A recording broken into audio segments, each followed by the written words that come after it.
anome sainanao sy ampianatra anao izay lalakalenao aho hitsindro anao ny maso ka hitarika anao.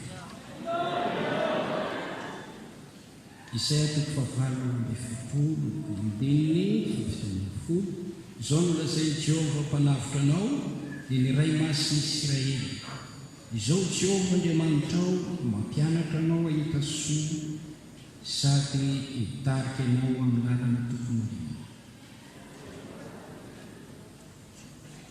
Isaia 40:11 ko na mivily ho amin'ny akavanana ianao na mivily ho amin'ny ankavia, ny sofinao dia andeha teny ao ny vonao manao hoe ity lalana ka anjara.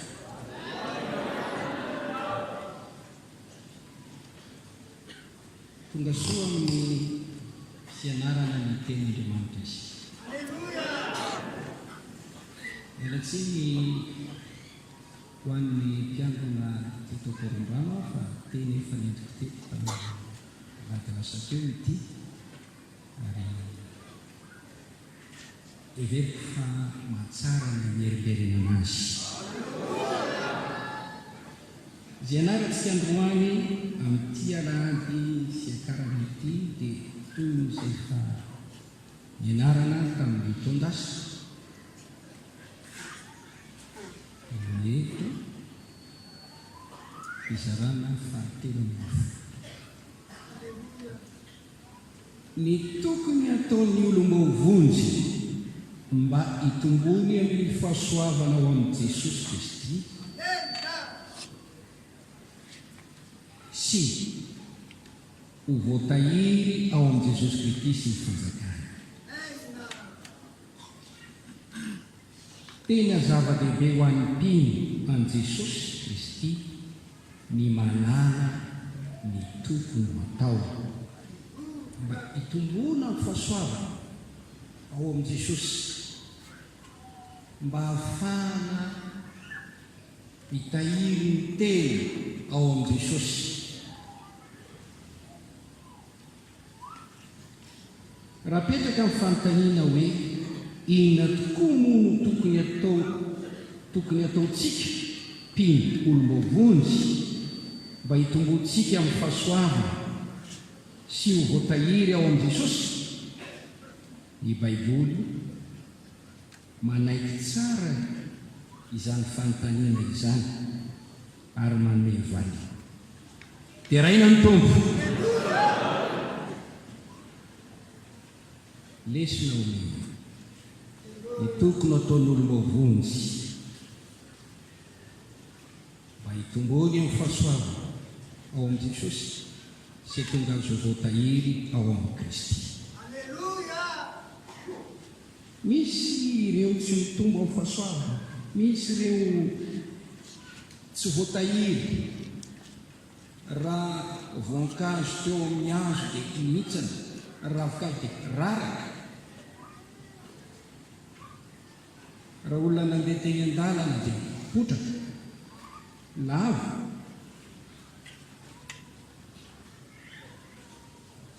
Mampalahelo reny.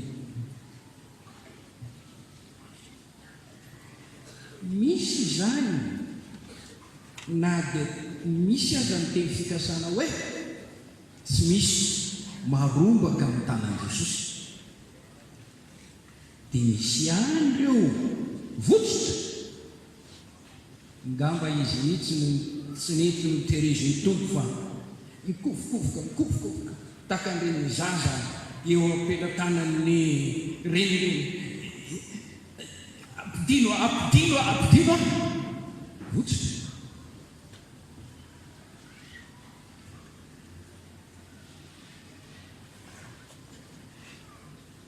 Zany fa tsy teo anisan'izany ianao.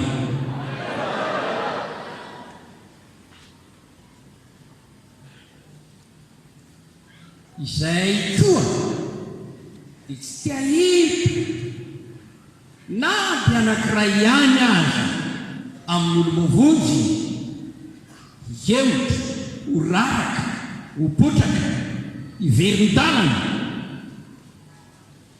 amin'ny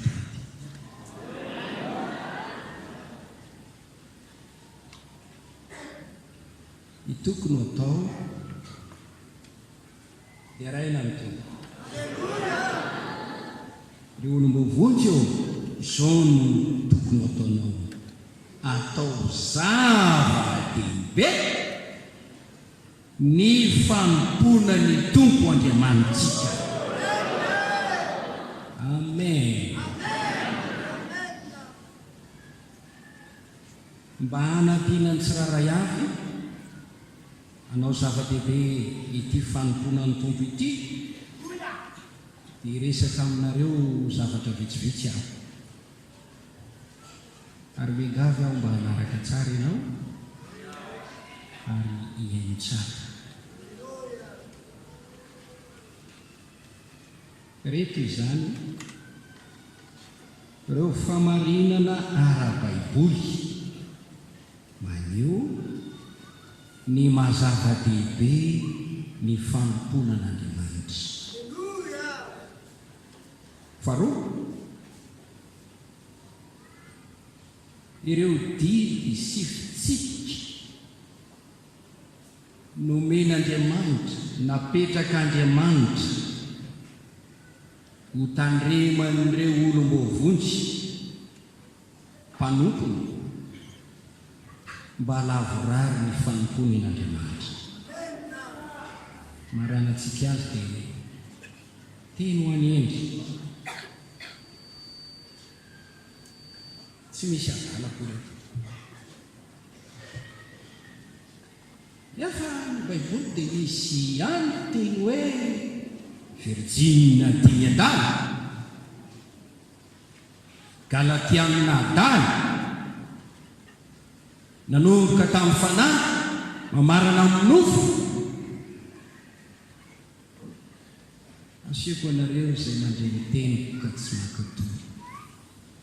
Izany hoe Jesosy dia tahaka ny olona tsy manan-tsaina, tsy saina izy. Jesosy no teny izany fa tsy mandray ny teniko fa tsy mankatory, dia tahaka ny olona tsy manan-tsaina. Roy izy tamin'ny mpianana, ry adala sy votsasaina, tarepetrapo, tsy mino izay nolazay ny mpaminany. Ka raha misy torohevitra ho any endry, tsy misy adala koa reo, ary iny tsisy adala. Hojerentsika ireo ary mangataka amin'Andriamanitsika mandray fahasoavana be dehibe avy amin'izany. Teboka voalohany, ireo famarinana ara-baiboly maneho amintsika fa zava-dehibe ny fanomponan'Andriamanitra, ka tokony ho ataontsika ho zava-dehibe. Voalohany, Andriamanitra dia Andriamanitra lehibe. Amen. Andriamanitra nahary an'izao rehetra izao, tompony izao rehetra izao, miazo rehetra izao, amboniny izao rehetra izao, mitantana sy mitondra izao rehetra izao, tokony ho topoina. Amen.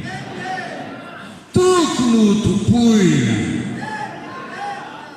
Raha resy lahatra ny amin'izany famarinana izany ianao, dia mitonanao aho ataovy zava-dehibe ny fanomponan'Andriamanitra. Io Andriamanitra io dia maniry, mangetaheta, mitady ny olombelona mba hanompo azy.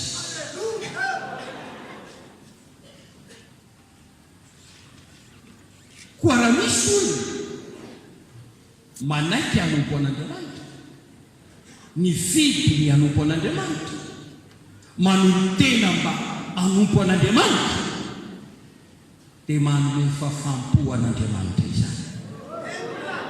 Zava-dehibe ihany ny mahita azy, ny mahitanao manompo azy. Atao zava-dehibe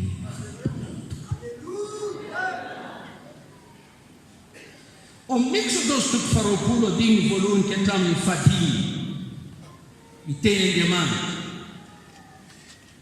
izaho no Jehova Andriamanitra.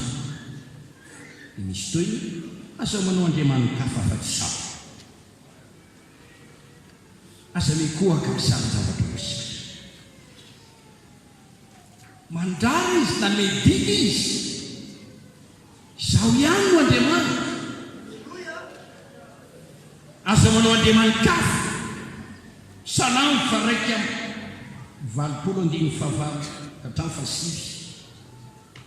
Oka tsisy andriamanitra hafa eo aminao, oka tsisy andriamanitra hafa eo aminao.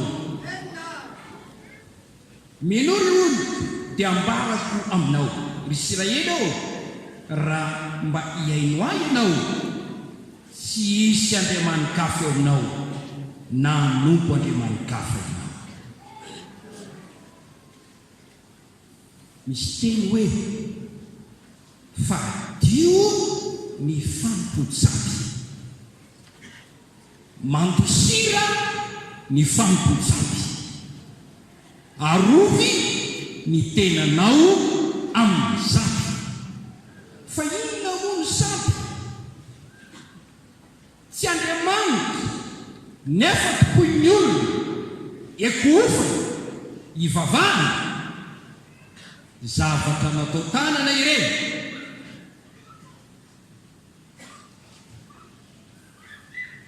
Andriamanitra mitady olona momba azy.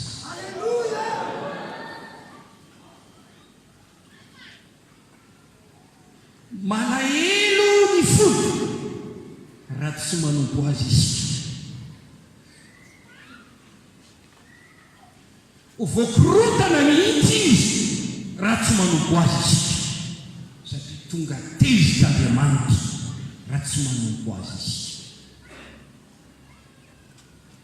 Faly izy, ravo izy, mitsika izy, matsapa antafakasitrana ao anatiny izy raha manompo azy isika.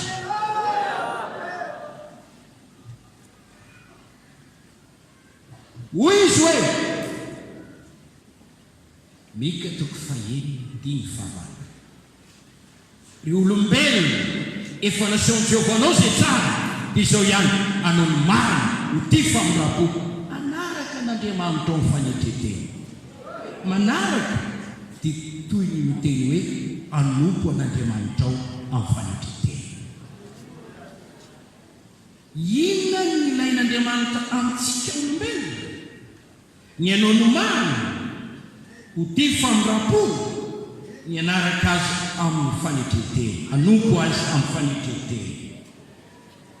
Dia toro miakatra 10:20. Ary ankehitriny Israely eo, inona moa ny ilay Jehova Andriamanitra aminao afa-tsy ny atahotra ny Jehova Andriamanitra ao sy andeha amin'ny lalany rehetra, ary ny oti azy sy hanompo any Jehova Andriamanitra ao amin'ny fonao rehetra sy ny fananao rehetra. Hitandrina ny didin'i Jehova sy ny lalany izay ampidiny anao io mba hahasoanao. Mitady olona hanompo azy Andriamanitra. Hitantsika raha manaraka tsara ny tantaran'ny zanak'Israely izy, dia ireo taranaky Abrahama ireo, raha nitoetra tsara tamin'ny fanomponan'Andriamanitra izy ireo, Andriamanitra naneho ny hatsarany teo amin'izy ireo. Nahita fita amin'Andriamanitra izy, dia nokarakarain'Andriamanitra izy, nasian'Andriamanitra soa izy, tsy tamposaina ny soa natobak'Andriamanitra teo amin'ny saina. Fa raha niheloka ireo niala tamin'ny fanomponan'Andriamanitra,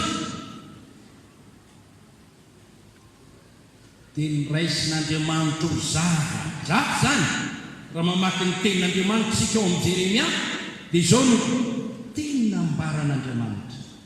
Jeremia 2:13 fa zavatra tsy ho lo nataony oloko efa nafoy loharaminaina izy ka niady lavaka fahorin-drano ho an'ny tenany izay mitotito tsy matana.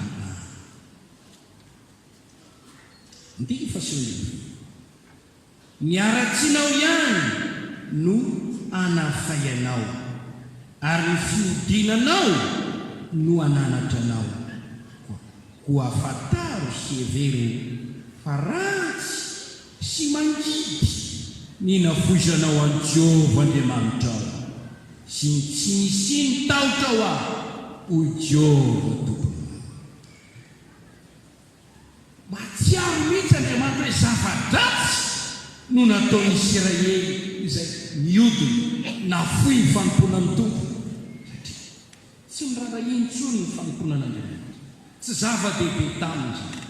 Ary ao tsara ny tantara boky ny mpanjaka, boky ny mpitsara, boky ny mpaminany milaza ny alaherin'Andriamanitra noho ny fanamavainana ilay fanomponan'Andriamanitra, natao tsinitsiny ilay fanomponan'Andriamanitra, natakao zavatra hafa ilay fanomponan'Andriamanitra.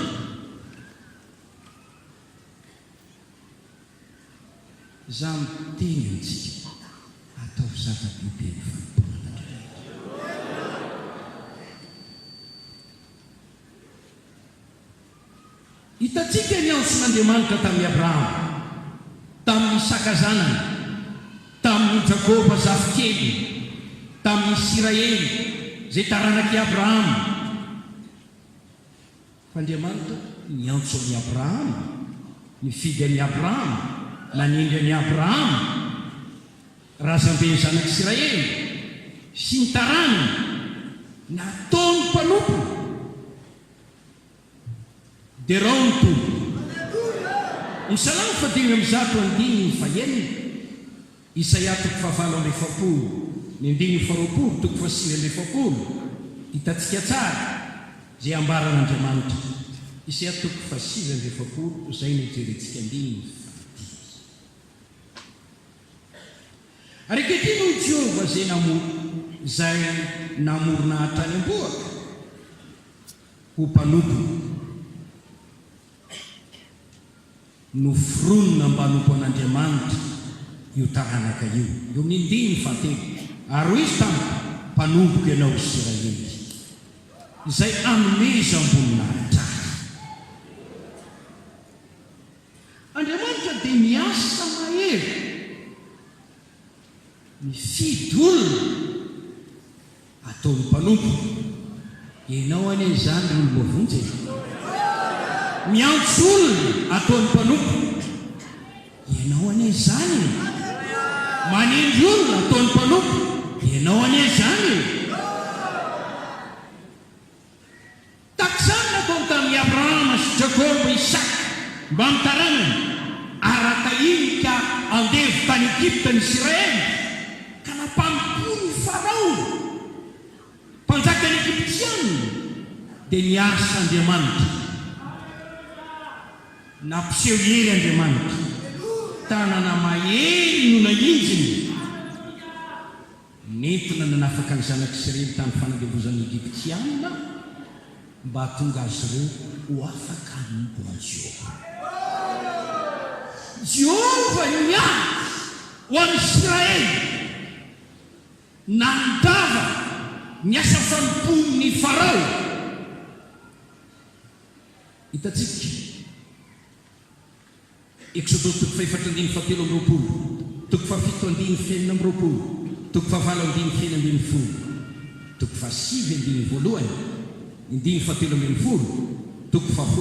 7:17. Namerimbery teny Andriamanitra tamin'ny Farao, alefaso ny oloko hanompo ahy, alefaso ny oloko hanompo ahy. Raha tsy avelanao hanompo ahy ianao dia izy fitsarana foana ataoko mandra-panikenao mivitsoro eo. Ina moa zany tantara zany maneho iny mitady olona hanompo azy Andriamanitra. Andriamanitra. Mila olona nompo azy Andriamanitra. Dia raha ny tompo navotan'Andriamanitra ny zanak'Israely nafana teo am-pelantanan'ny Farao tamin'ny fomba mahagaga sy famantarana matao, dia tonga nanompo an'Andriamanitra. Zava-dehibe amin'Andriamanitra ny mahita olona manompo azy. Satria zava-dehibe amin'Andriamanitra io fanompoana azy io, dia tokony ho ataontsika koa ho afitsika atsaina tsara, ho fampity ny fotsika sy ny fanahintsika fa ity fanompoana an'Andriamanitra ity dia tsy tokony ho amavaina. Atao zava-dehibe. Meola tenenany eo akaikinao, rahavavy eo, rahalahy eo, atao zava-dehibe.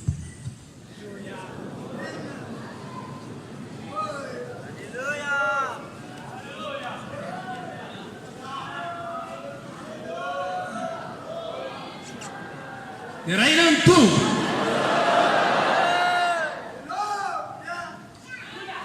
ao amin'ny Josoa toko faefatra amby roapolo andiny faefatra ambin'ny folo ka hatramin'ny faefatra amby roapolo, dia nisy mihitsy fivoriana nataon'i Josoa rehefa nahita n'Israely izy izay hafahafa famindra, dia niteny Josoa hoe fidinareo anio izay ho tomponareo, na Andriamanitra izay tompoin-drazanareo tany an-dafy io, na Andriamanitra izay tompoin'ny mponina eto amin'ity tany ity, fa izaho sy ny akonako dia hanompo amin'i Jehovah izaho. Maro ny olona ka niteny manao hoe tsia izay koa mba hanompo amin'i Jehovah miaraka aminao, dia niteny raiky ianareo tsy mahay manompo amin'i Jehovah, fa Andriamanitra masina izy, Andriamanitra marina izy, koa manompo azy amin'ny fahitsiana, amin'ny fahamarinana sy ny fahatahorana. Tena no fanekena ny olona nompo an'Andriamanitra. Ireo vahoaka ny Israely izay navotan'Andriamanitra niala tany amin'ny fanandevozana tany Egypta ireo, dia nanapa-kevitra ny hanompo an'i Jehovah, ary tsy nisy mpaminany ny rana teo amin'izy ireo ka tsy nitaona azy hanompo an'Andriamanitra. Tsy nisy na ny mpitsara na ny mpaminany, dia saika niarany teny avokoa manompo an'Andriamanitra, aza miala ny fanompoana an'Andriamanitra.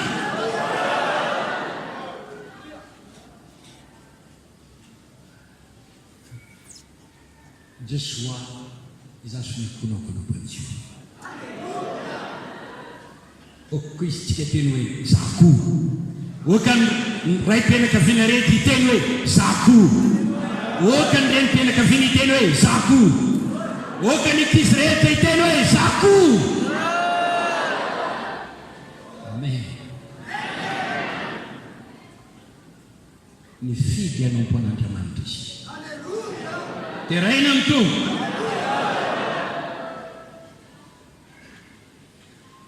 izany no zavatra hitantsika ao amin'ny testamenta taloha.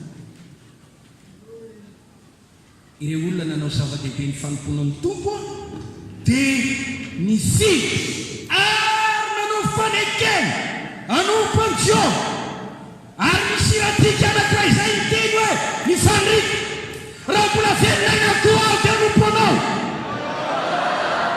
Raha nomeny Andriamanitra anao ty taona vaovao ty, tenena hoe nomenao ahy ty taona ty tompo, olaniko amin'ny fanompoana anao.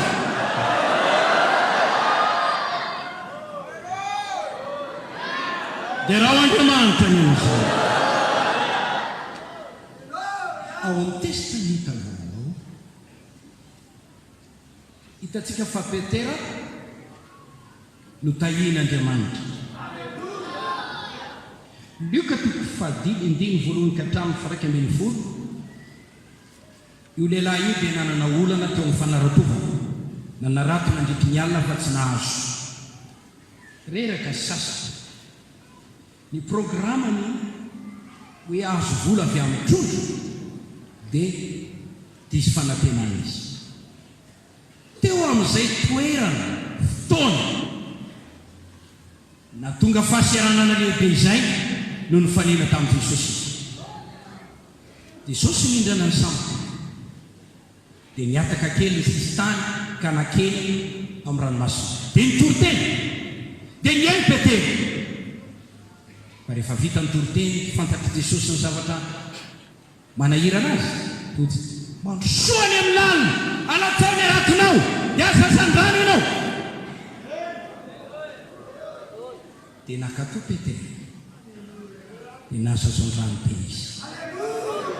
Efa nahita ilay asan-drano be dia be izy dia niatsiaro ny teny no mpanompo mila amiko folomeloka. Ary hoy Jesosy, hatramin'izao dia olona indray no azonao. Tena fohy ny zavatra rehetra izy ka tonga mpanompony Jesosy. Notahina ary nandray fitahina ka resy lanitra nanolo teny ho mpanompony. Maro ny olona tahina Andriamanitra nefa palahelo fa tsy mitarika azy anompontompo izany. Fa izaho sainao ry olombavonjy no tahina mba hanompo an'Andriamanitra. Matetika fahavalo andiny fefatra ambin'ny folo fa dimy ambin'ny folo nosotranina tamin'ny tazo mba fisambavan'ny Petera nitsangana mba hanompontompo. Nomen'Andriamanitra fahasalamana ianao izao, ento manompo an'Andriamanitra ny fahasalamana. Luka toko fahavalo andiny voalohany ka hatramin'ny fahatelo. Misy ireo vehivavy maro azo ny tevoly nafahan'i Jesosy tamin'izany, noroahan'i Jesosy ny tevoly teo amin'izy ireo, tonga afaka dia tonga nanompo ny tompo. Ny olombavonjy nafahana tamin'ny asan'ny maiziny, ento manompo an'Andriamanitra ny fahafahana. Nibaroky ny ojambo mpangataka nampahiratin'i Jesosy. Rehefa nahiraka izy tonga mpanaradian'i Jesosy. Reny fagagana ataon'Andriamanitra aminao reny, eto manompo an'Andriamanitra izany. Paul lay Saul teo aloha lohan'ny mpanompo, teny ratsy, mpanenjika, noho ny tsy finoana, noho ny tsy fahalalana, novondeny Jesosy ho afaka tamin'ny fahotana. Novany Jesosy ny fiainany, tonga olo-baovao nanolo tena hanompo an'i Jesosy. Hitatsika ao amin'ny Timoty voalohany toko voalohany andiny faharoa ambin'ny folo, misaotra an'Andriamanitra izay nampahery aho izy, nataony mahatoky ahako no tendreny eo amin'ny fanontolo. Ny asan'ny apôstôly toko fahina amby roapolo andiny fahina ambin'ny folo, nisehoan'i Jesosy izy no tendrena ho vavolombelona sy mpanompo. Niantona amin'jen'Andriamanitra na mialan'Andriamanitra ny henoko, nitondrany amin'ny fahitana ny fahazavan'ny mpilazansara satria tiany hanompo azy aho. Enao koa tian'Andriamanitra hanompo azy aho. Romanina toko fahaenina andiny faharoa amby roapolo fahavalo ambin'ny folo, rehefa natao afaka tamin'ny io tenareo dia tonga mpanompon'Andriamanitra, mpanompo ny fahamarina, natao afaka tamin'ny ota. Isa moa zany ny olombavonjy eny e, nataon'Andriamanitra afaka tamin'ny ota, nidiovon'i Jesosy tamin'ny rano, nosasana, nofitsiny tamin'ny rano, satria teny ho tonga mpanompo. Dia raha Andriamanitra ny amin'izany ao amin'ny testamenta vaovao hitatsika ny asan'ny fahasoavan'Andriamanitra, asan'ny fanamasina izay nitondra fifoazam-panahy, natonga olona maro nibebaka tamin'ny fahotana, namofo amenika ny fibebahana, nanao asa amenika ny fibebahana, ny filazantsara, nandray fahateram-baovao, nandray fanangananana, tonga mpanompon'Andriamanitra. Izay nibebaka dia nanolo tena hanompon'ny miala tamin'ny sambo, miala tamin'ny fahazaran-dratsy mba hanompo an'Andriamanitra. Fanambarana toko voalohany andiny fahaenina toko fadimindimy fafolo natao mpanjaka sy mpisorona izy. Mpisorona olana antsoina anao ny raharan'Andriamanitra asa fanompony ao amin'ny fitoerana masina. Petera voalohany toko fa 2:7 olana rain'Andriamanitra ho antena anambara ny fahatsarana.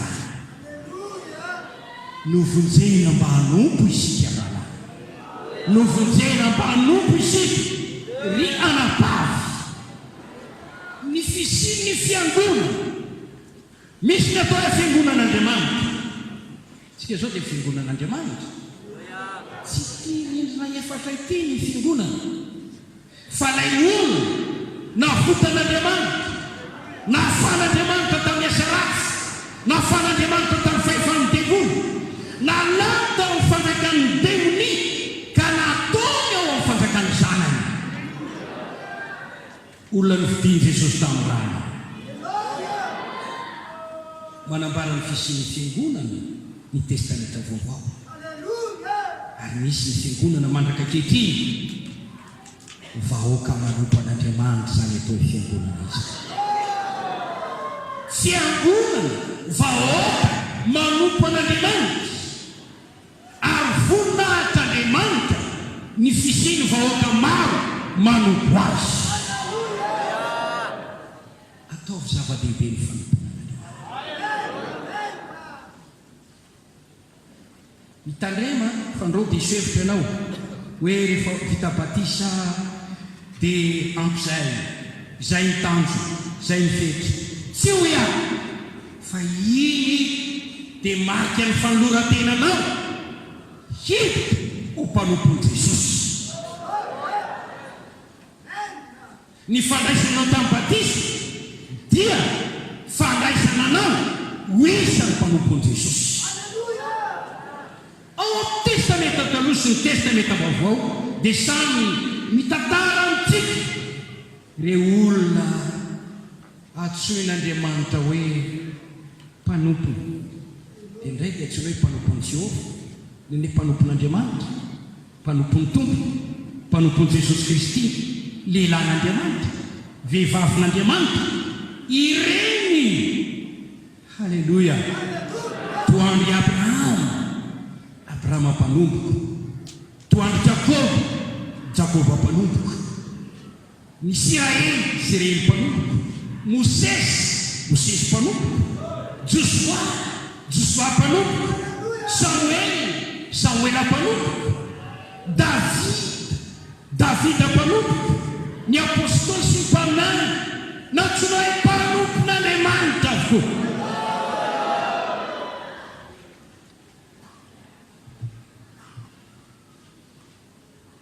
Mba ho raisinao voninahitra ve? Mba ho raisinao ampifaliana ve? Raha mba ianao no antsoin'Andriamanitra hoe mpanompoko ianao.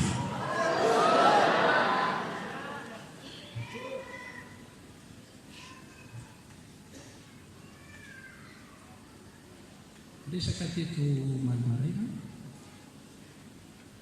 ny olona ho ahy dia samy manana ny zavatra izay mba mahafalifaly sy mba mahatonga azy tena ohatra hoe mirere kely. Misy hoe izay gardien'ny filoham-pirenena, izay mpano sakafo ny filoham-pirenena, izay mpanasany lamba, izay sofera, izay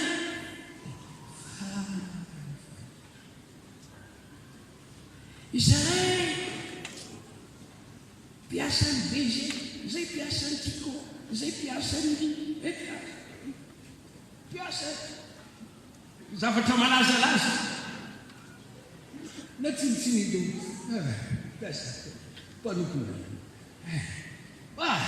mba misonany meri izy indrindra momba azy spesialy.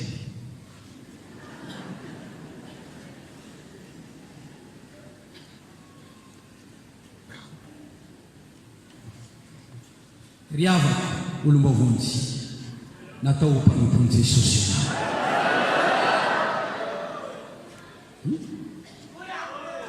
Tsy mpanompony devoly, tsy mpanompony io, tsy mpanompony zavatra mpanompon'Andriamanitra, mpanompon'i Jesosy, ianao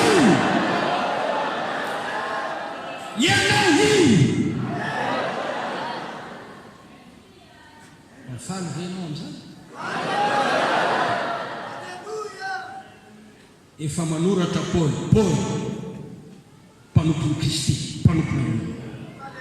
Rehefa manambara ny teny Paul mpanompon'Andriamanitra, Paul mpanompon'Andriamanitra.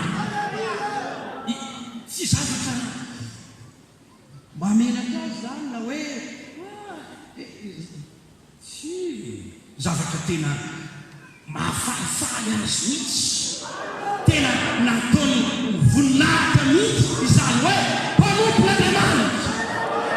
Hoe ataovy zava-dehibe ny fanomponan'ny tompony.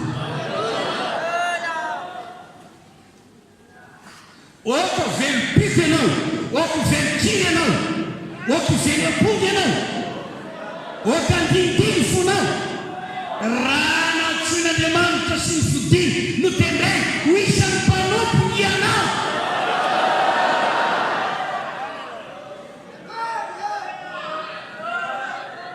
Tombontsoa vitim-panana izany.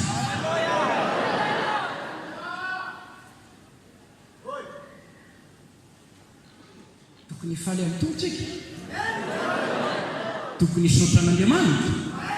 Na inona toerana nisy antsika taloha, na inona toerana misy anao ankehitriny eo amin'ny fiarahamonina, mety tsy halalanao reny, mety tsy hiraranao reny, fa Andriamanitra efa nifidy ianao ka nanao anao ho isan'ny mpanompony. Mideran'Andriamanitra amin'izany. Halleluja! Misy tombontsoa be io. Ao an-tranon'Andriamanitra, ao amin'ny fanjakan'Andriamanitra, dia voninahitra izany hoe mpanompon'Andriamanitra izany. Sambatra izay voantso ho mpanompony tompo izavinao. Halleluja! Voafidy ho mpanompony Jesosy.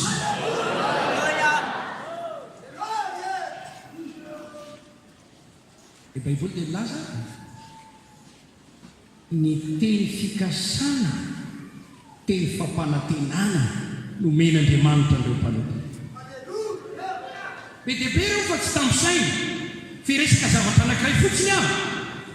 Ao amin'ny Exodosy, takio ty 10:20, fa manompoan'i Jehovah Andriamanitra reo dia tany aminao sy ny ranonao izy, ary esoriko aminao ny aretina. Tsy iso afa-jaza na mora ao amin'ny taninao ho tanterahako isan'ny andronao, hampandeny fatahorana eo anoloanao aho, ka handingana ny firenena rehetra izay alianao, ary ampiambony fahavalonao rehetra anao aho. Toy izy tombontsoa raha manompon'Andriamanitra. Ho tahinany aminao, dikazany mena sakafo ianao. Ho tahinany rano fisonao, dikazany me rano Andriamanitra. Esorina aminao ny arety, dikazany ho ambina sy salama ianao. Takio io zonao ny ho ambina sy salama azy hanina. Raha marina ny fanomponao an'Andriamanitra.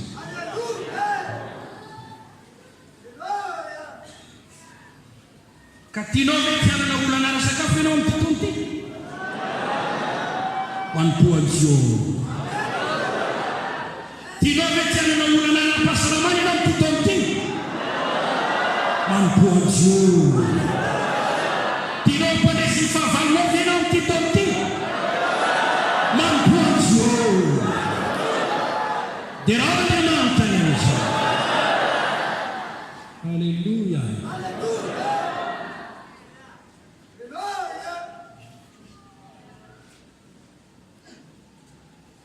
ao amin'ny salamy faefatra amin'ny telopolo andiny faharoa ambopolo manavitra ny fanany mpanompony Jehova.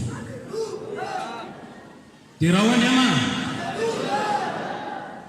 ho avotan'Andriamanitra ianao, tsisy loza amin'izay fananao manompoan'i Jehova.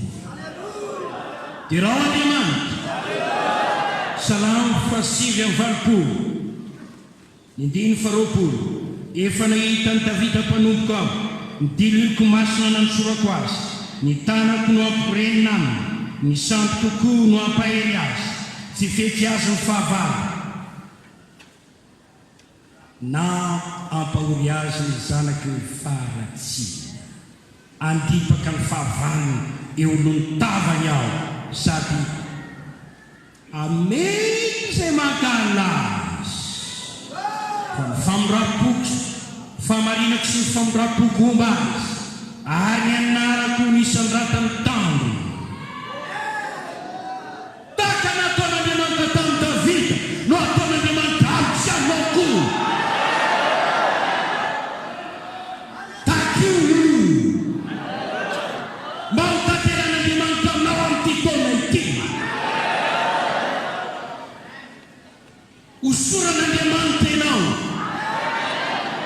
ny tanan'Andriamanitra ao ataony aminao.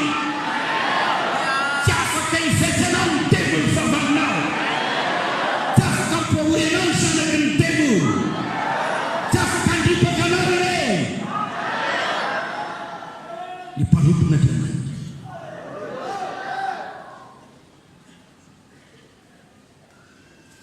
Halleluja!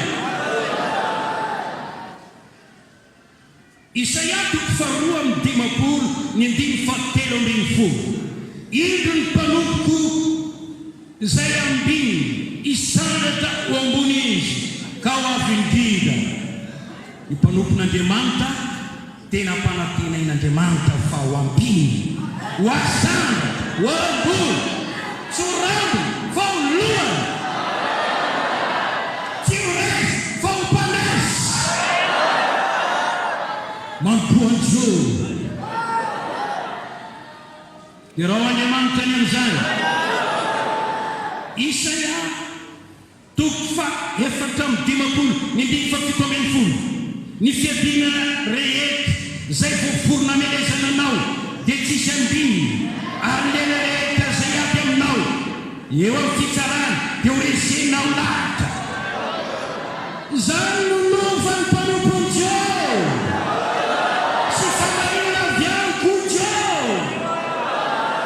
Raha tianao ny azo izany teny fikasana izany, atao zava-dehibe ny fanomponan'ny Tompo.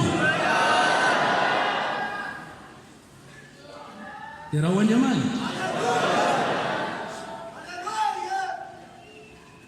Halleluja. Isaia toko fahadimy ambin'ny andimy fahatelo ambin'ny folo. Koa izao no lazain'i Jehova, indro ny mpanompoka ihina fa ianareo kosa ho mosareny, indro ny mpanompoka isoto fa ianareo kosa ho maiteny, indro ny mpanompoka ifara fa ianareo kosa ho menatra, indro ny mpanompoka iogo no ny faravompo fa ianareo kosa itoloko no ny alahelo-po sy dadadaga no ny alahelo am-panahy. Hitanao tombontsoa an'izay manompo an'Andriamanitra. Teny fikasana io. Azy ny apôstôly toko faharoa andimy feno ambin'ny folo fahavalo ambin'ny folo amin'ny any farany no andatsako ny fanako amin'ny nofeta ho Jehova, mpanompo lahy, mpanompo vavy, andatsako ny fanako amin'izany amin'izany. Tsy tambosaina ny teny fikasan'Andriamanitra, teny fampanantenana ao amin'ny mpanompon'Andriamanitra. Misy tombony amin'izao fiainana izao, misy tombony amin'ny andro azy. Miverena mafantara fa izy fahasalefana ny manompon'ny Tompo sy ny tsy manompon'ny Tompo. Izy ny valopitiany mpanompon'Andriamanitra. Ka hoy ny teny aminao, atao zava-dehibe ny fanomponan'ny Tompo. Hoy koa hoe, atao varam-pahamehana io.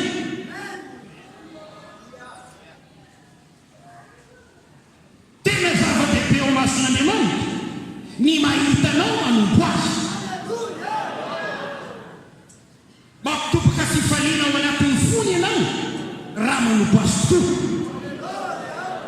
Dia hita fity aminy ianao ary azo fakazotana aminy ianao raha manompo azy toa. Dia ataovy zava-dehibe ao masonao koa ny fanompona azy. Jehovah Andriamanitra malala ny fipetratsika, ny fisainatsika, ny eritreretrika, ny ao anatin'ny fotsika, ny famindratsika, ny fitondran-tenatsika, zay tena zavatra masaka sy lehibe manan-danja ao am-potsika. Raha hitan'Andriamanitra fa ataonao zava-dehibe ny fanompona azy, dia ahita fity aminy ianao. Koa tahaka izay nataony tamin'ireo mpanompo tsara rehetra izay nanompo azy teto amin'ity tany ity, tany aloha izay kekiny aroafy no ataony aminao koa.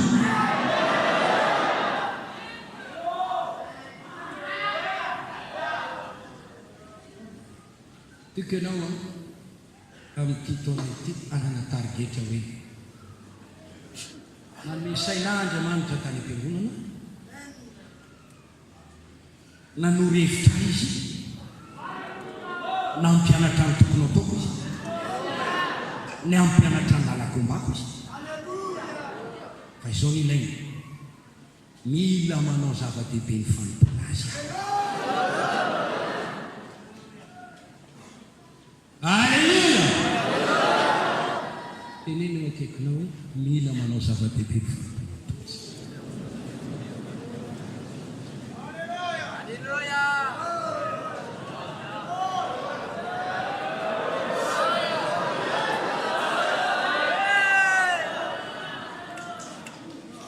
Teboka faharoa didy fitsipika nomen'Andriamanitra ho taridalana azotsika manompo azy. Amidy sy fitsipika taridalana Andriamanitra ho antsika tia hanompo azy, ho antsika efa ao anatin'ny fanompoana. Mpanompon'Andriamanitra mila mianatra mba halala ny tokony atao. Ary efa fantatra, tsy atao fantatra fotsiny iainana. Mila mahay manompo ny tompo isika. Lazaiko maikamaika reto raha tapa-kevitra ianao hanompo ny tompo dia izao ny fomba fanompona azy, manompo an'i Jehovah irery ihany. Aza aprafesina amin'ny zavatra hafa. Tsy mety raha sady manompo ny devoly manompo an'Andriamanitra, manompo ota manompo an'Andriamanitra. Tsy mety manompo sambo manompo an'Andriamanitra. Mateo 5:4 Jehovah irery ihany ny tomponao. Jesosy niteny Mateo 5:4 tsy mahay manompo tompo roa ianareo, manompo an'Andriamanitra sy manompo mamona, manompo vola, manompo harena.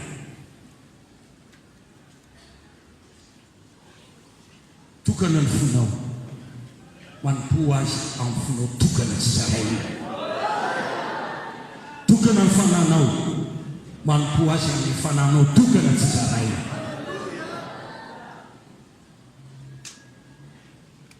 Tsy mazaka fampirafesana azy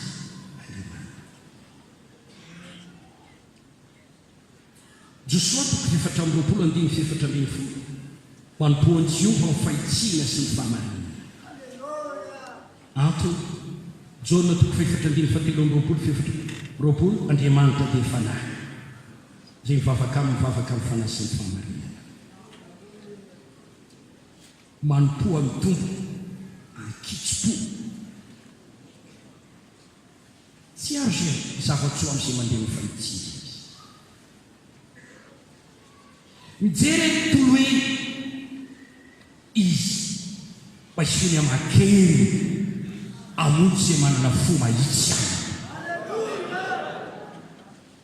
Raha manompo azy amin'ny fahitsiana sy ny fahamarina. Lioka 1:7 manompo amin'ny fahamasina. Mikory eo anake amin'ny fiangonana masina, fitafiana monto salamo fa 5 fa masinana nendrika ny tranonao ny amrehetra iaina. Hitanao moa reny mpandroso sakafo any amin'ny toerana inay ny manao fanamiana manokana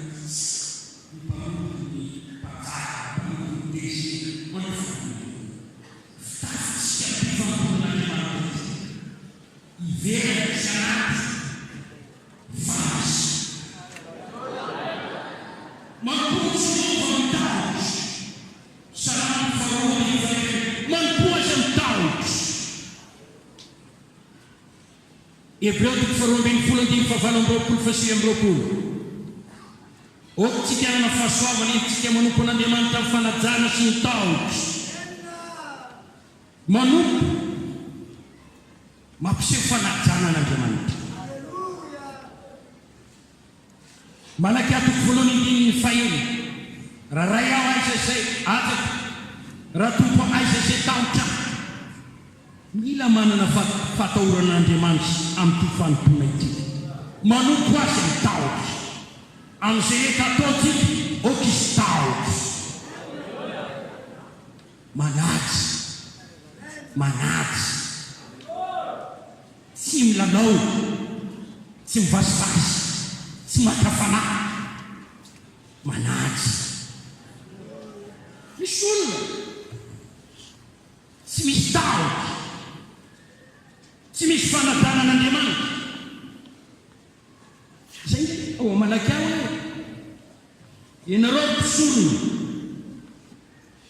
ana voaloko no terinareo zimbazimbainareo latabatra ny tompo ondriky le maina no vononareo tao fanapitra eto any governonanareo raha mbaka sitraka anareo izy raha aiza izay atako raha tompo aiza izay tahotra mitandrena vakio ny manao zavatra tapatapana zara fa manao ohatanao anana finoana tsara lavitra no omenao amin'ny tompo manompo amin'ny fitiavana. Kortiana voalohany 1:7 zay rehetra ataonareo ataovy amin'ny fitiavana. Tiavitra Andriamanitra amin'ny fonao rehetra, amin'ny sainao rehetra, amin'ny herinao rehetra. Luka 7:7 manompo koa amin'ny fifaliana. Salamo 1:2 aza monomonina, aza mampiseho tare ratsy eo amin'ny fanomponan'Andriamanitra. Mifalia amin'ny tompo. Mety misy fitondrana ny azo fitaliana, eto ampifaliana ny azo fitalianao. Misora azy amin'izay misesy mitanga ny fiainanao. Atao fifaliana ho anao fotsiny rehefa tonga mpanompony ianao. Ampy azy rehefa mpanompo akasitan'Andriamanitra. Ponte ataoko tsy zavatra akory ny aiko mba fitanereto mba tanterahako ny asa fanompony. Zay niraisy tamin'i Jesosy ary ampifaliana no amin'ny tampisana. Manompo amin'ny fo rehetra, amin'ny saina rehetra. Deutéronome 10:12 manompo amin'ny kafanampo. Romana 12:12 oka tsy matimaty aloha ny vavan'Andriamanitra ray izany. Manompo amin'ny herinao rehetra. Petera voalohany 1:12 raha misy manompo okisy hanompo araka ny hery izay nomen'Andriamanitra azy.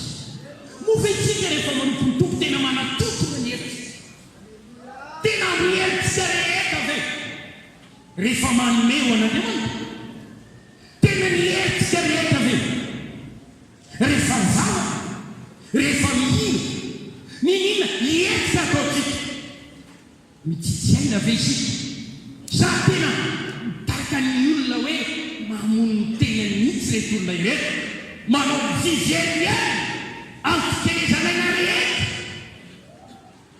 tsy manompo alasafay sara fomvavaka zara fa manao fanataka, zara tsy amin'ny herinao rehetra no amponao tompo. Mbola otianao Kristy, mbola otianao na ny farafofolaiko aza re hibitika fitiarananao manompo amin'ny hery o fonitsy. Tsaroko tsara ny teny frère Daouda tamin'io. Izy fantotra mbola manompo ny tompo, mbola manao vava, milony atriny, mbola mamaky baiboly, fo marainy mbola mamaky baiboly, mbola miezaka.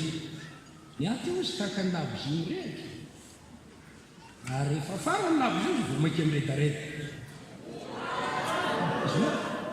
Manompo ny tompo amin'ny hery, manompo ny tompo. Fankatoavana sitrapony. Salamo fahatelo amin'ny 1:1 mpanompo manao ny sitrapon'Andriamanitra. Efisiana toko 9:9 mpanompon'Andriamanitra manao ny sitrapon'Andriamanitra. Manompo n'Andriamanitra amin'ny herin'ny fanahy masina. Romana 4:17-17. Fanjakan'Andriamanitra tsy amin'ny finanana fisotroana, fa fifaliana sy fiadana ary famarina amin'ny fanampona. Izay manompo amin'ny kristiano izany zavatra izany ny tsara. Manompo amin'ny fivavahana masina. Farany manompo an'Andriamanitra amin'ny talenta ary fananana. Lioka toko fahavalo 2:7. Opolana toko 7:2. Nanompo an'Andriamanitra ny fananana. Eto manompo an'Andriamanitra izay anananao. Mankalazany Jehovah ny fanananao. Ninona no men'Andriamanitra anao? Eto manompo an'Andriamanitra izany rehetra izany.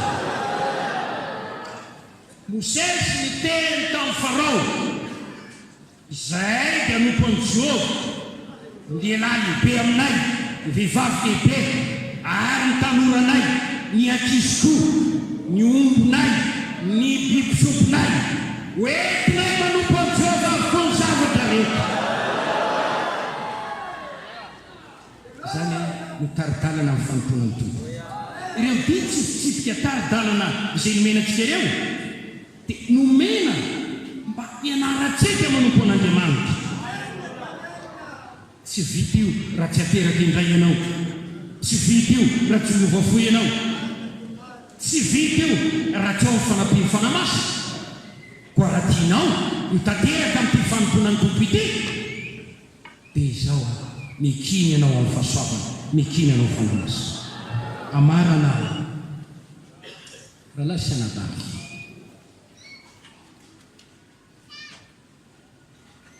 Za mino fa tsy misy olona dalika. Okanareo itsika raha mandeha an'izany. Ity pastera miteny fa olon-kely daholo neto.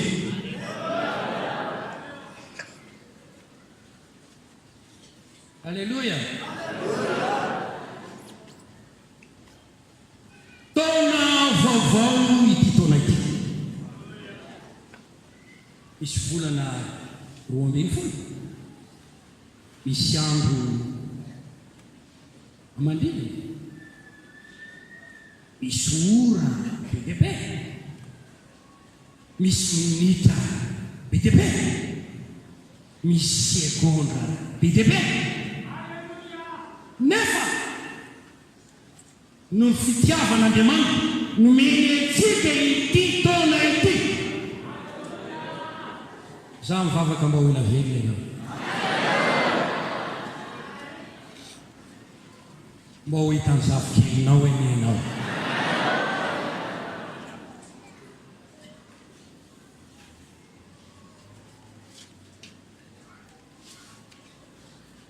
Andriamanitra nameny ity taona ity dia manana drafitra fikasany mba ho tanterahany tsiraray avy. Zava-miafin'Andriamanitra izy rehefa mandahatra hoe amin'ity taona ity rano no ataoko an'izao, amin'ity taona ity rano no ataoko an'izao, amin'ity taona ity rano no ataoko an'izao.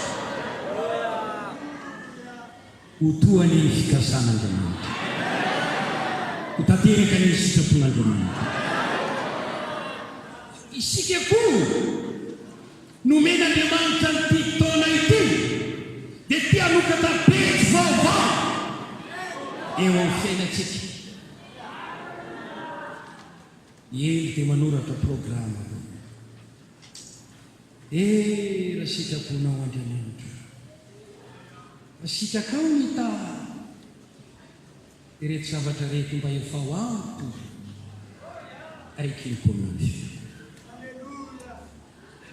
amin'ny kapobentsika rehetra dia maniry ity taona ity, taona ny vanim-bavaka, taona ny fahasalamana, topo andesena, topo isandatana, topo ambiazana, topo ivoazana, taona izay tombotsika ivelaratika ao fahasoavan'Andriamanitra.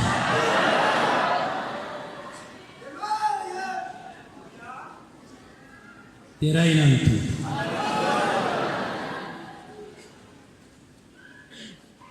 Mijery an'Andriamanitra sika tompo,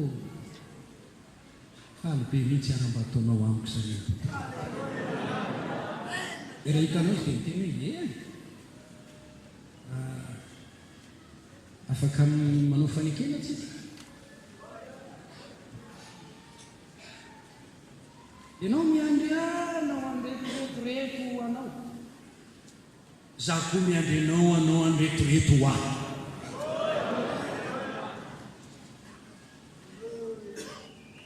Raha matoky ianao amin'izay zavatra andasako aminao, dia izy aminao koa hoe mahatoky aho.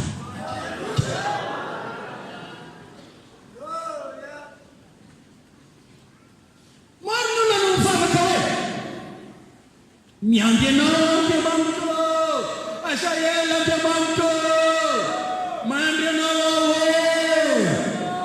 meo sasa amin'izay aho meo asa amin'izay aho meo vaty amin'izay aho meo vola amin'izay aho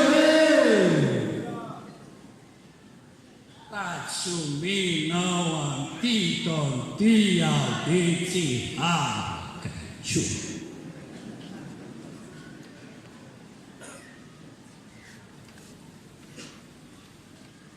Mety misy olona andramanao zany hoe zarangaha zao andramako aloha eto aho fa rehefa tsy hitako ny vokany velomanao ny Jesosy mamonjy andeha ho any amin'ny datarabe indray aho, andeha ho any amin'izao tontolo izao aho.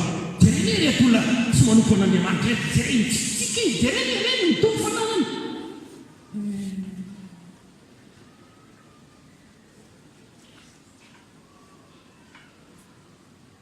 Aza mamely aho i Andriamanitra amin'ny teninareo hoe zava-poana ny manampo an'Andriamanitra iny nysoatsika tamin'ny tandremantsika zay nasy nitandrema tafitsika nambafisona ny teo anatreny nratsy fanapakavorona tsara mety ho ambiny tokoa ny ratsy fanana, mety ho ambiny izy mety ny vola eny manome vola koa ny vola fa le fomba nidiran'le devola, le vola tsy fantatra vonona hidina-penina kolikoly vola avy amin'ny devola avy amin'ny fisotoka fivarotatona azahoana vola dao arena maloto ireny.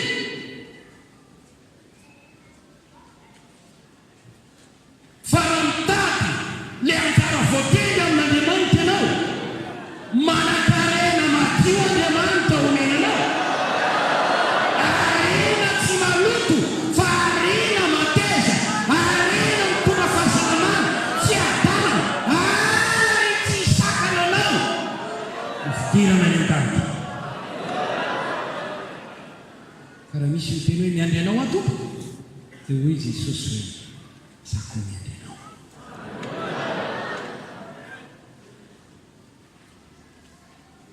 Ka tianao ary ve miazo ny fon'Andriamanitra anao? Tianao ary ve azo ny fitiavan'Andriamanitra manatombo anao? Ary ao amin'izany fahitanao fity amin'Andriamanitra izany no zava-miafy ny fanambinana anao sy hitaninanao amin'ny fiainana sy fiekana eto ambony tany ty na firytaona na firytaona zay manana ny zanaka manany fiaina zao ny torohevitra azonao androany atao zava-dehibe ny fanompoana. Halleluja! Ireo teny fikasan'Andriamanitra rehetra milaza fitahina, milaza fanambinana, milaza fisandatana, milaza fambiaza dia ho an'izay manompo an'Andriamanitra amin'ny fony rehetra amin'ny hery rehetra.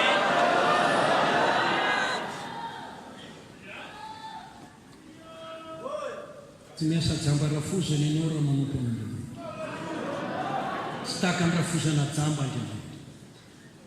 Marina izy.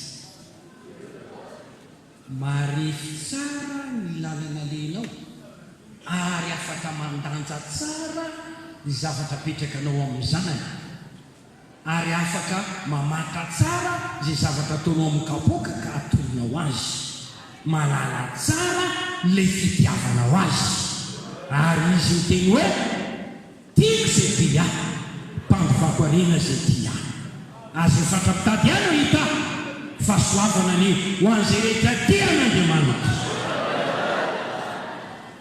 Ny sara ny alonao ho fiatoan'Andriamanitra ny fiainanao amin'ity tontolo ity. Ijorono ho mpiaro anao, ho mpiambina anao mba ahafahany manodidina ny anteniny hiaro anao amin'ny loza rehetra. Tompony tsara tompony tsara okenao tena nompo azy tokoa oko marina nompo.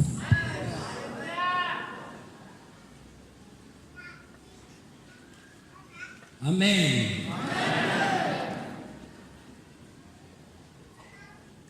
Paoly tena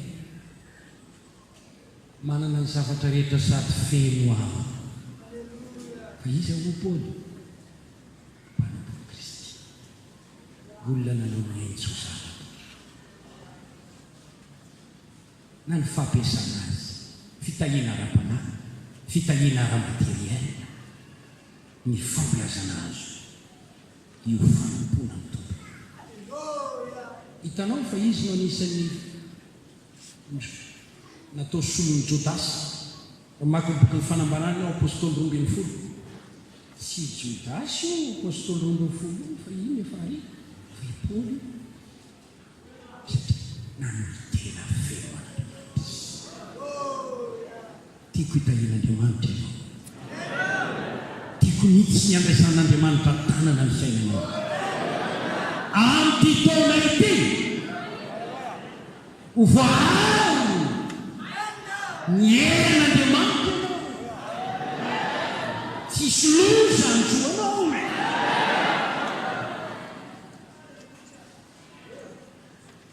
Manompo tsara ny tompony.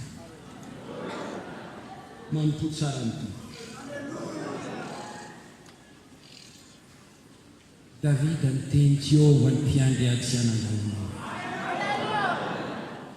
Hoy Jesosy, aza manany amiko aminareo na aza hosotonareo na ny amina inareo fa izao ka tsara no ny fantaka an'Andriamanitra sy ny fahamarina dia anatin'Andriamanitra nareo. Ao amin'ny Baiboly dia miresaka hoe mpanompo tsara, mpanompo ratsy. Miresaka olona ao an-tranon'Andriamanitra, olona samy zaraina talenta io. Hitanao nama ilay fizaraina talenta ray, talenta roa, talenta telo, talenta dimy. Ny ray ratsy, ratsy, mpanompo ratsy. Misy mpanompo ratsy, malala tsara sitapony tompony, fa tsy makatoa. Aza izany e, aza izany re rahalao, ranabavy ao, fantatao zao ny sitrapon'Andriamanitra zay topoinao. Nefa ianao kilavana. Raha misy mpiasa ny orinasa anankiray tsy manjara-dalàna ao toeram-piasana miteny zao nananako miditra mivary mirafa ambiny folo izy amin'ny folo voto asaina ataony ty tsy ataony eo zavatra hafa nataony losany matory losany karentsy anahoana fifarany zany piasa orinasa izany raha to amin'ity fantakan'Andriamanitra ity ianao manompo an'Andriamanitra ianao ianao mieritreritra fa masonao zay tianao atao masonao zay tiana ho afafana nanafany Kristy anay dia masonao zay tia tsy ambany lalàna masonao zay tiana atao disevitra anao ray izany misy tsipika natao tandremana tena Andriamanitra natao akapafa lalàna Andriamanitra natao araha sitrapon'Andriamanitra tokony ataonao tsika rehetrarehetra zay voarotsy anompony tompo ao amin'ny fanjakan'Andriamanitra tsy misy hakanavaka arakaraka ny fanomezam-pahasalamana zay menatsika atao tsara ny fanomponao amin'ny tompo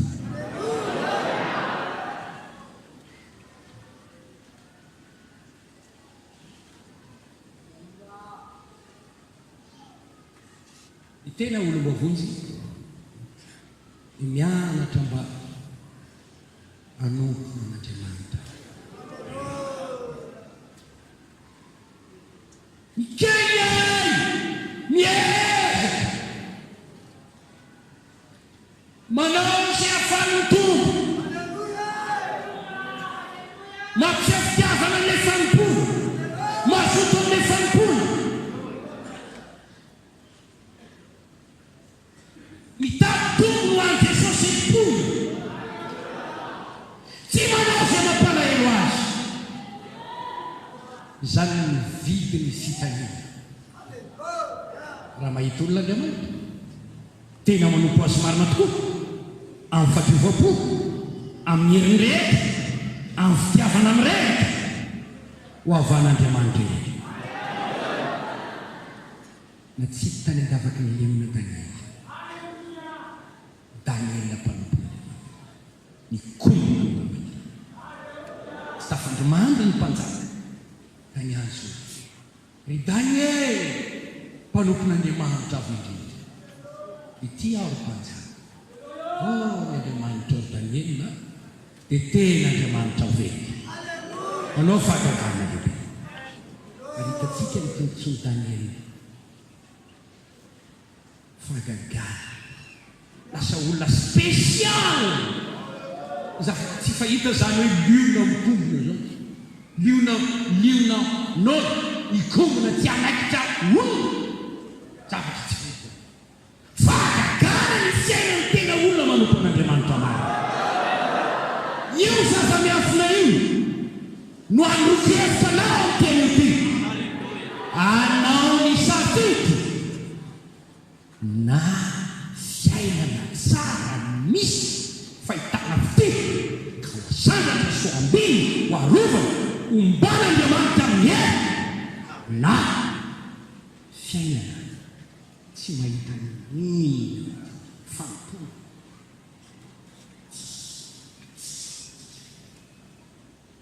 aitsiora todio ny lasa hitanao ny ten'Andriamanitra toa misy lesika ve misy tateraka ve angamba no ny alehibe ny famondrapon'Andriamanitra meny anao ty taona ity fa raha maty tamin'ny tondasina mpanompo ratsy tsy natateraka ny sitrapony verinao meny anao ty areny zavatra tokony areny amboazy tokony ambany taterao sy koveta miasa oko mpanompo mahatoky ianao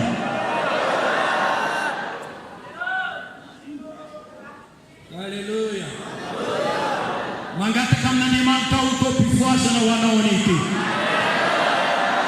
anio anao voasanao ny fanekenao ny fandoratenanao ny fitoratenanao eo mampanompon'Andriamanitra anao manompoan'i Jesosy taka ny fanompona mpanjaka tiako ahy nitsangana isika rehetra Alleluia tena lazaiko marina dia marina tokoa aminareo fa tsory ny zavatsoa ianao raha tena anympontompo. Amen. Isaka tamin'izay ny tenanao raha tena tapakely fontompo. Hositana amin'izay io aretina io raha tena teo.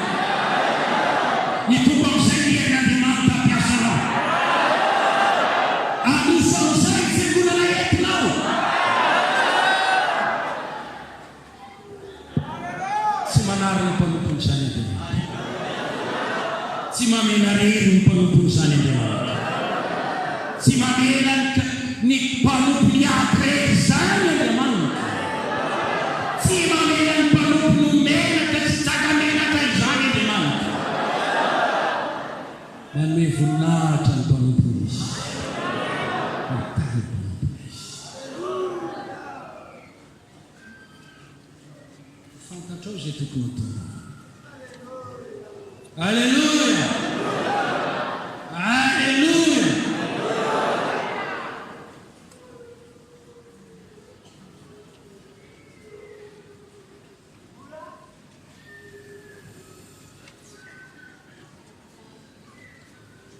Tsy ho maintsy ny ampitsonao mazava sy mamiratra. Na inona zavatra isao ny fotoana ity na kotombady ninino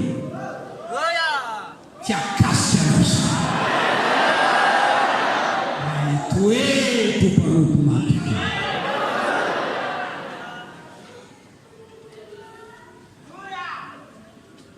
Asa ny vazivazy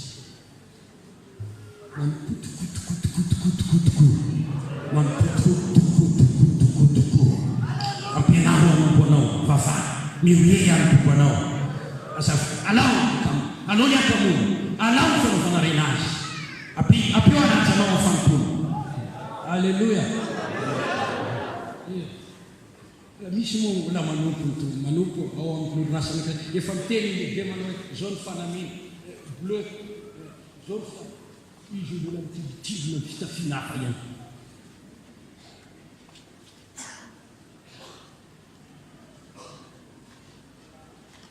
Afa miteny koa efa mahasoa anareo zany. Zavatra marina zany teneniko zany.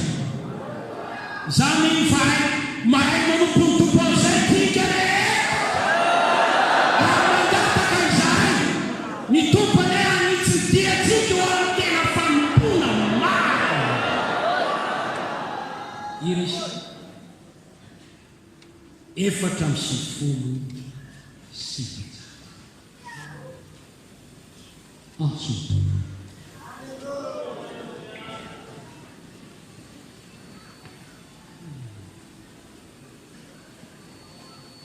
efatra sy folo